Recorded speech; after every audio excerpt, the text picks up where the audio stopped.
jury members, my beloved contenders, and my dear friends. A very good morning to one and all present here. When the wind tries to break you, be the tree that bends but never snaps. There was once a girl who was bubbly and full of life. Everyone around her loved her. Until she lost a piece of her heart, her younger brother, at the age of 13. She then grew into a reserved and shattered young girl. At the age of 22, she got married and soon became the mother to a beautiful boy. What she thought was the start of her happily ever after took a tragic turn when she was told that her son had suffered a birth injury and would grow up to be a special child. This not only devastated her, but also created chaos and ruckus in her marriage. So finally, at the age of 24, she became a single mother and a divorcee. The society was very harsh to her, but she remained undeterred and decided to restart and refresh her life. That young girl is standing before you today and telling you her story. Thank you. I am the tree that bends but never snaps. Before I tell you what I'm here to talk about, let me ask you all a question. How many of you here, at some point in your life, have thought that your life was so challenging and wanted to give up? With a show of hands, how many of you? Nobody? So here you are, right? You did not give up on your life and you decided to go on. I'm pretty sure so many of you have faced so many challenges in your life. What do you think brought you here? It is resilience. And ladies and gentlemen, that is my topic of choice today. The impeccable resilience of humans that truly knows no bounds. Before I get into the core of my speech, I'd like to narrate a small incident that changed my whole perspective about life as a woman. Once me and my friend were having a conversation, and she asked me, Halima, how do you carry yourself so strongly and confidently despite the fact that your life has been so full of sadness and a big tragic story? My immediate response, without a second thought, was, my father raised a strong woman, I think I have to give it to him. Initially, I laughed it off, but later it dawned on me. Here I was trying to be a strong, independent woman, advocating for feminism, women empowerment, but I had completely overlooked and ignored my mother's role in my upbringing. How did I let this happen? This is because we women subconsciously tend to associate our fathers with strength and vigor. We think that a woman raised by her father means she's raised a strong woman. But that's not the case. Let me tell you another story so that you'll understand the situation better. This is not just my story, this is the story of every one of us. Once upon a time, we were all tiny embryos inside our mother's womb. Am I right? Yes. So imagine this. One woman carried you in her womb for 40 plus weeks. And then she had to split herself into two to bring you into this world. And then she nursed you from her own body for months to come on. And then for years to come, she raised you. She knew what you liked, what you loved. She laughed with you, cried with you. And then when it was time, she was ready to let you go like it meant nothing to her. To me, this is the height of strength. This is the epitome of resilience. And here I was overlooking my mother's role in my upbringing when it was majorly her part. Do you know why this happens a lot? This is because of a very common misconception. Because we think that resilience looks strong, crude, unbreakable, like our fathers, who never cry in front of anyone. But I think resilience is more like our mothers. Soft, sometimes emotional, yet it takes so much strength from the inside to be one. Resilience is not about being strong all the time. It is the ability to bounce back stronger when you've hit rock bottom. Resilience is the small voice inside your head that tells you to keep going when you think there is no way ahead in life. Trust me when I say this, resilience gets weaker before it gets stronger. So how do we master the art of resilience in order to conquer life. I have learned a few steps, and this is personally through my own experience. The first thing is to acknowledge your feelings. Cry, whimper, scream, and if you're not an expressive person like that, get inside your room, lock the doors, and scribble in your diary. Venting out your emotions will help clear out your vision and in turn repair your sense of judgment and intuition.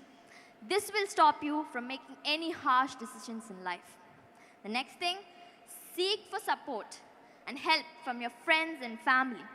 If you find yourself alone, drowning in your own emotions, and your brain is constantly clouded with unwanted thoughts, run back home. Run back to the people that you love and those who love you.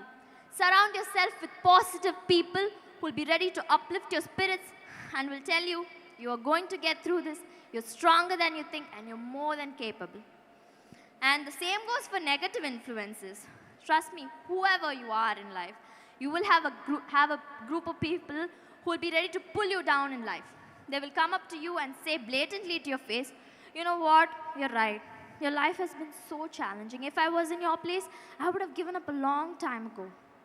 Keep those negative people out of your life. Shut your doors on them. The next thing, reflect on your strengths. Look back at the journey in life. Take a trip down the memory lane.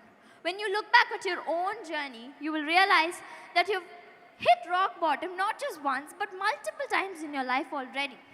You will see that you've already gone through so much and always managed to bounce back stronger. It did not deter you from doing anything in life.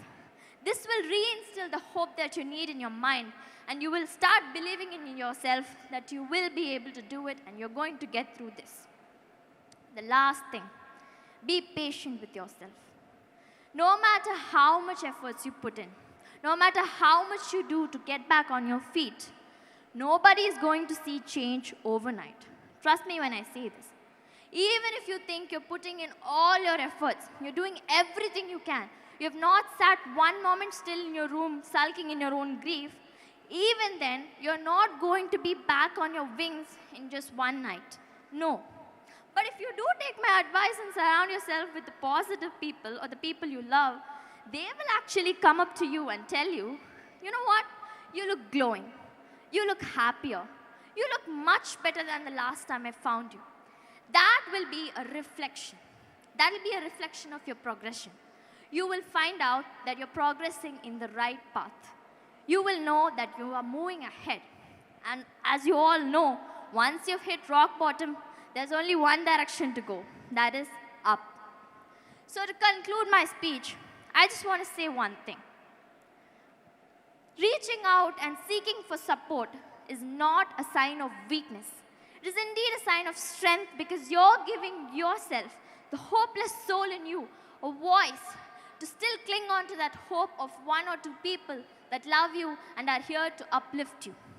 And no matter how deep of a rock bottom you think you have hit, please believe that there is always, always a hope for a brighter future. So to end my speech, I just want to say one of my favorite quotes by J.M. Barrie in his childhood book, Peter Pan. Any Peter Pan fans here? Any of you know Peter Pan? Okay. So the quote goes like this. The moment you doubt whether you can fly, you cease forever from being able to do it. So do not doubt yourself. Believe in yourself. And repeat after me. I can fly. Louder. I can fly. Yes, you can. All you need is a little faith, trust, and pixie dust. And in this case, the pixie dust would be a little resilience that you need to find within yourself. Thank you so much. Good morning. Morning, ma'am. That was a beautiful speech, and I appreciate your journey. You are sharing your story with us. Thank you so much. I want to know about, like, in this society, what do you want to fix? Because you have ups and downs. You have been through bigger journeys. So one thing you want to fix in the society? Ma'am, thank you so much for the question. The one thing I want to fix in the society is being judgmental, ma'am. Because all of us have our own story. Only we know what we've been through and what we suffer in silence and when we are alone. So I just want to request the society to be less judgmental when we hear the one line of someone's story. Just don't judge by the tagline of someone's story and judge that, oh, she is such a person or he is such a person. She deserves this or he deserves this. They're so quick to throw words like that which can hurt a person truly when they're already suffering. So I just want to request the society to be less judgmental and appreciate the people's journey rather than their story. Hey Halima, one question I had was, maybe it sounds like an interview question, but 10 years from now, where do you see yourself? Ma'am, should I answer it personally or something? However you want it to be. Okay, ma'am. Personally, this is my opinion. 10 years from now, I want to see myself with a family of my own, with many kids, and somewhere where I'm happy and I can be myself. So I want to create myself a home where I can be myself and not be judged for it.